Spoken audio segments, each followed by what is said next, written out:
Alrighty, in the last video we talked about border bullies, and in this video we're going to talk about some of the tactics that bullies use and how you can deal with them in a way that neutralizes the effectiveness of their tactics so that you can manage that impact, right?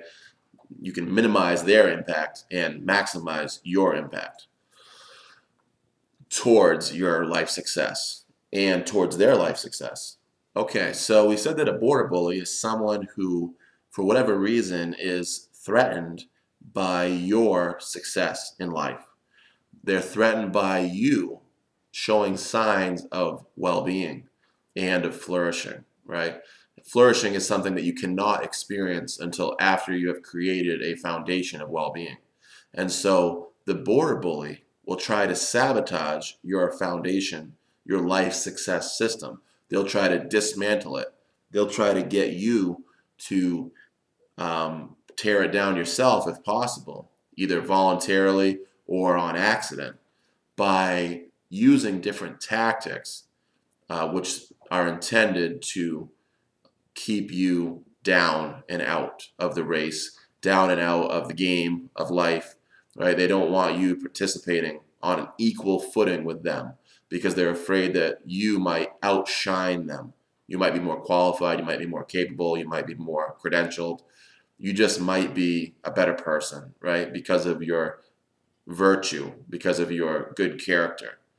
And usually it has to do with their own laziness or their own fear or their own faulty beliefs about success. They think it's a bad thing.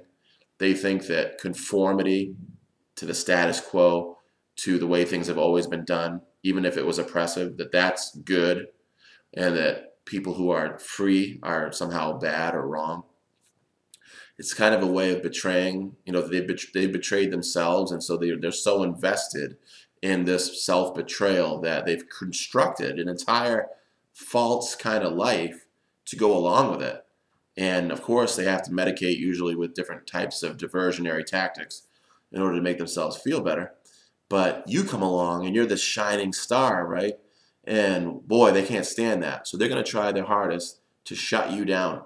And if they can't stop you completely, then they're going to do the next step, which is to push you out of a range of influence so that you and your ideas won't infect anybody else in their circle, because they can't have other people breaking free of this mind prison, so to speak.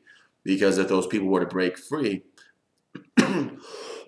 excuse me, they might insist on equality of value, right? And they might not want this bully to keep bullying them the way they're bullying you.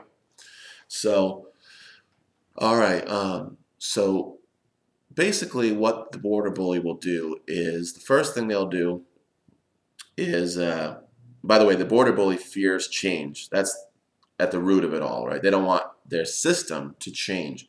Often the border bully is someone who has constructed what I call a life exploitation system. They've set things up so that they can take advantage of other people, so they can get things without earning it, so they can get other people to do the work for them. And they do this through abuser tactics, such as controlling others, forcing people to do things through control, guilt tripping, and making people threatened and intimidated and whatnot, and making people have low self-esteem, and all different things that are designed to take a hero and reduce them into a kind of minion role, right? You may have seen that movie, I forget what it's called, but it's a guy who's a villain, and he's got lots of little minions around, and they do his bidding. That's kind of what the border bully wants. They want you to stay the same. Usually it's in a position of submissiveness to them, because they don't want you to leave them, right? And quite honestly, it's often because they don't know how to connect or relate with you on an equal ground, on an equal footing. And so they're going to try to keep you down so that you're more readily available. And they can get that relationship with you met without earning it, by meeting you halfway as a valued person. And of course, border bullies have a very low self-esteem. They are very insecure and see the world in threatening terms. Everybody is someone who needs to be controlled or dominated, right? And consequently, they're going to try to dominate you.